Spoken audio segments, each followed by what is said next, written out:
Hello students of class 8। आपका chapter 5 थोड़ा सा लेट हो गया है चैप्टर को डालने में, क्योंकि यूपीएससी के सिलेबस आईएएस के सिलेबस को हिंदी लिटरेचर को मैं कर रहा था।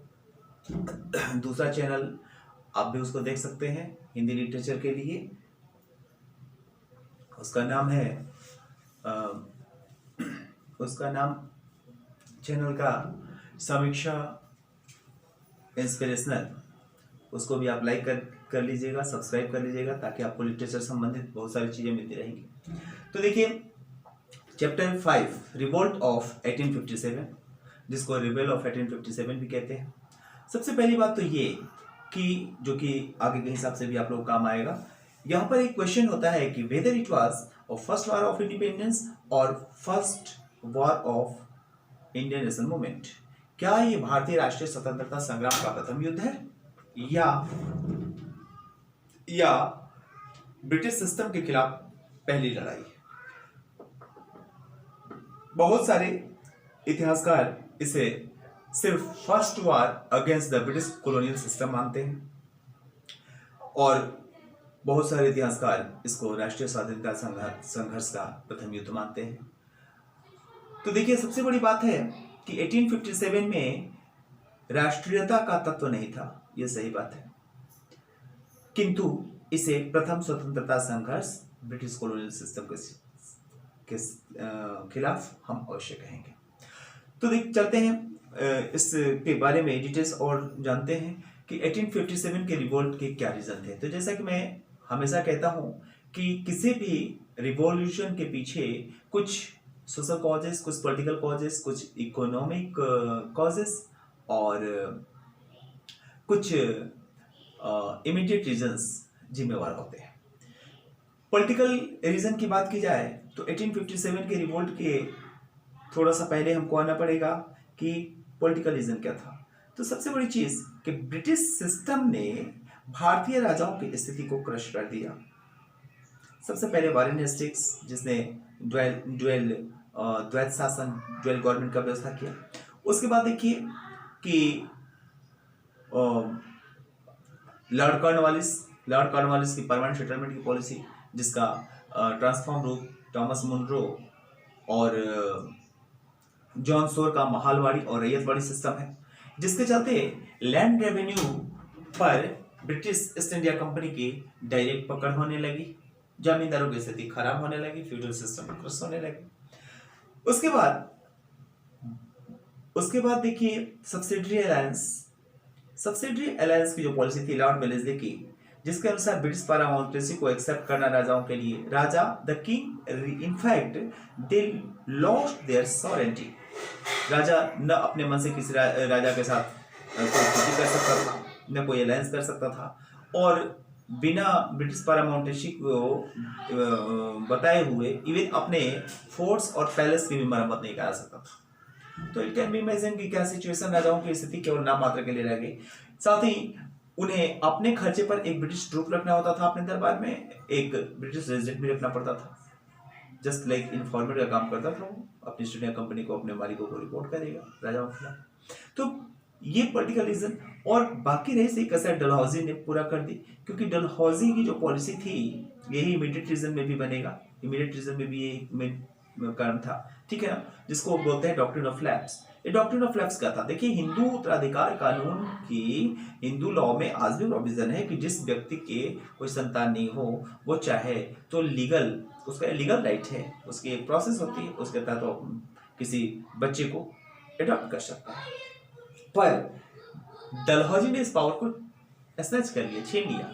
उसने देखा कि बहुत सारे ऐसे राजा हैं, उनको बेकार में पेंशन दी जा रही है, उनके सक्सेसर्स यदि वो अडॉप्ट करते हैं तो उनके सक्सेसर्स को भी देना पड़ेगा, या जो राजा पावरफुल नहीं है, उनके सक्सेसर्स नहीं है, तो इस पॉलिसी के तहत मिला लिया जाए कि उनकी कोई उत्तराधिकारी नहीं है। तो दैट्स वाई इसको हम ये कहेंगे कि in the lack of legal successor the king had to loss their estate. ठीक है, ये थी डॉक्ट्रिन ऑफ लैप्स की पॉलिसी। दूसरा, डलहौजी की एक और पॉलिसी जो कि मिसमैनेजमेंट, जिसके आधार पे अवध का राज्य को उसने मिला लिया, मिसमैनेजमेंट, यानी कि ये बहाना करके कि वहाँ का राजा उस सिस्टम को उस राज्य को चलाने में असफल। ठीक है, तो देखिए ये पॉलिटिकल रीजन हो गए। सोशल रीजन की बात की जाए तो ब्रिटिश सिस्टम की पहली पॉलिसी थी डिवाइड एंड रूल। जाहिर सी बात है, यहाँ हिंदू और मुस्लिम, और इस हिंदू और मुस्लिम के बीच का जो आज भी हम डिवीजन देखते हैं, इसकी शुरुआत ब्रिटिश सिस्टम से ही होती है। सही पूछिए तो ये सही है कि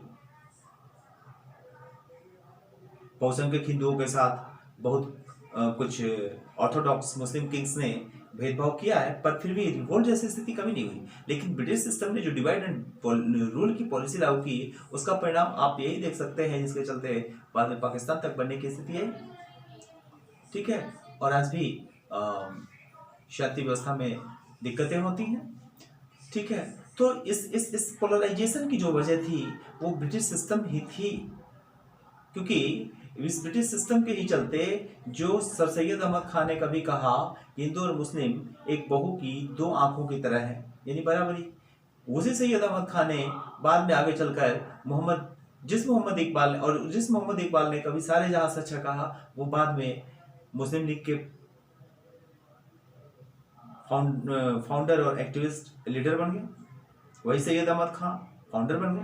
तो कुल मिलाकर के ये ब्रिटिश पॉलिसी जो डिवाइड एंड रूल की थी, साथ ही इन दूसरी चीज कि जो इंडियंस के खिलाफ जो उनका स्टेप था टुवर्ड्स इंडियन, वो बहुत ही ज्यादा हैरासिंग था। महादेव गोविंद रानडे का एक एपिसोड है कि वो मैजिस्ट्रेट हुआ करते थे। जब वो अपने एक ब्रिटिश दोस्त के बुलावे पर होटल में मिलने गए, तो होटल के गार्ड ने उनके मुंह पर ऐसा डोर सेट किया कि उनके फेस पर लग गया। तो आप समझ सकते हैं कि what will be the common situation और what will be the situation of a common Indian. ठीक है, तो ये कहीं भी पब्लिक प्लेसेस होते थे वो भारतीयों के लिए मना होते थे। अगला है जो मिलिट्री डिस्कंटेंट। भारतीय सैनिकों के साथ बहुत भेदभाव किया जाता था, उनसे हार्ड वर्क लिए जाते थे, उनको ढंग का कपड़ा, उनके ढंग के खाने तक की व्यवस्था नहीं होती थी, छोटी छोटी गलतियां होने पर बड़े बड़े पनिशमेंट दिए जाते थे। और इससे बड़ी बात कि जो ये भी डलहौजी की जो डॉक्ट्रिन ऑफ लैप्स है, उसके साथ ये एक पॉइंट जो कि मिलिट्रियों में एक एनफील्ड राइफल आने के बाद ये रूमर हुआ कि ये इसमें बीफ और पोर्क है, यानी गाय और सुअर के मांस से। जाहिर सी बात है कि इससे हिंदू और मुस्लिम दोनों रिलीजन के लोग अफेक्टेड होते थे, दोनों के सेंटिमेंट्स बढ़ते थे। तो ये military discontent specially towards Enfield rifle, ये दोनों रीजन जो कि इमीडिएट रीजन आप लिखेंगे सबसे लास्ट में, इमीडिएट रीजन में भी उसको रखा जाएगा। ठीक है, नेक्स्ट है कि इकोनॉमिक रीजन की सबसे बड़ी बात थी कि जैसे कि दादा भाई नौरोजी ने कहा है कि ब्रिटिशर्स आने के बाद उन्होंने इकोनॉमिक ड्रेन थ्योरी दिया कि भारत में जैसे नाले का पानी बहता है, ड्रेन मिस नाला होता है, उसी तरीके से भारत का पैसा इंग्लैंड जा रहा है। क्यों? क्योंकि यहाँ से कॉलोनियलिज्म की एक्सपेंशन के लिए वो आए थे। ट्रेड टू टेरिटरी में आपने पढ़ा है, मैंने डाला है इस पे कि ट्रेड टू टेरिटरी किस तरीके से वो कॉलोनियलिज्म के सर्च में आते हैं और फिर जब भारत के मामलों में इंटरफेयर करके इंपीरियलिज्म का विस्तार करते हैं और यहाँ के शासक बन जाते हैं, रूलर्स बन जाते हैं। तो किस तरीके से यहाँ के रॉ मटेरियल जब जाते थे तो उन पर हैवी ड्यूटी लगती थी, कर लगता था, और किस तरीके से वहाँ के फैक्ट्री में इन रॉ मटेरियल्स का यूज करके जब सामान प्रोडक्ट्स तैयार होते थे तो भारत के बाजार में आते थे। यानी कि इंग्लैंड के लोगों को व्यापार मिल गया, इंग्लैंड के लोग हैवी इंडस्ट्रीज के लिए रॉ मटेरियल मिल गए, वहाँ प्रोस्पेरिटी हो गई, यहाँ से रॉ मटेरियल गया, यहाँ के लोग बेकार हो गए, और फिर वही यहीं के रॉ मटेरियल का तैयार प्रोडक्ट भारत के बाजार में भी उनको बाजार भी मिल गया।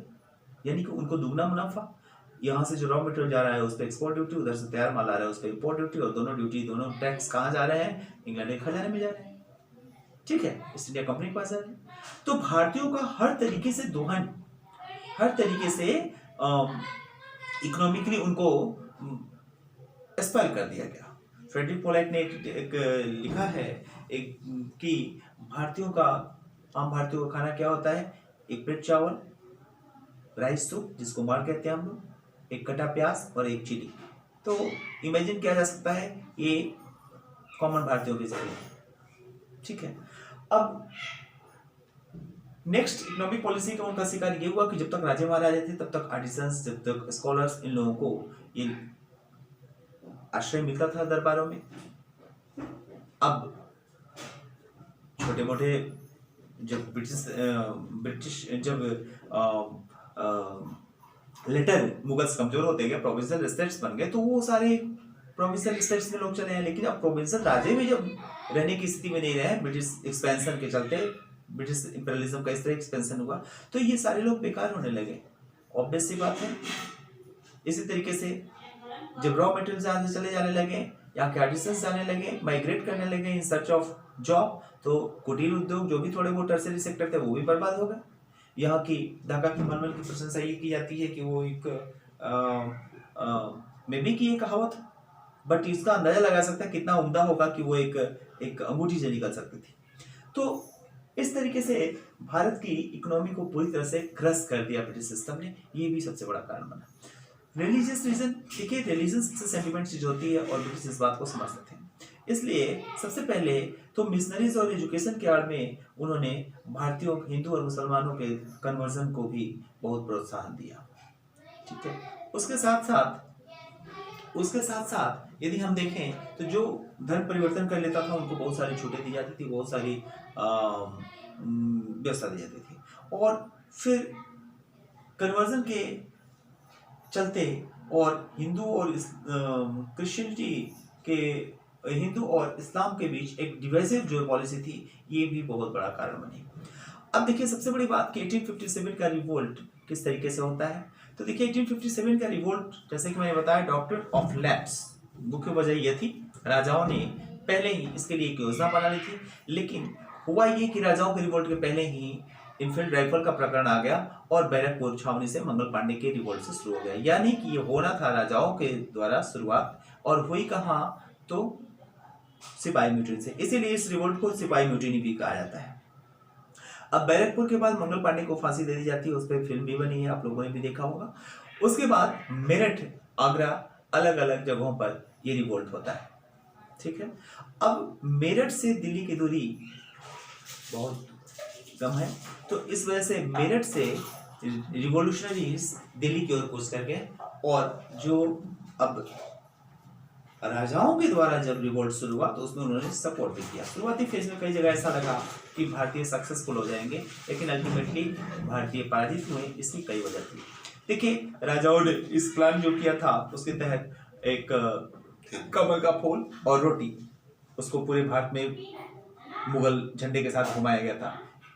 ऐसा किया गया था कि बहादुर शाह जफर, जो कि नॉमिनल अब राजा रह गए थे, ठीक है ना, अंतिम मुगल राजा थे, उनके साथ भी ये समस्या थी।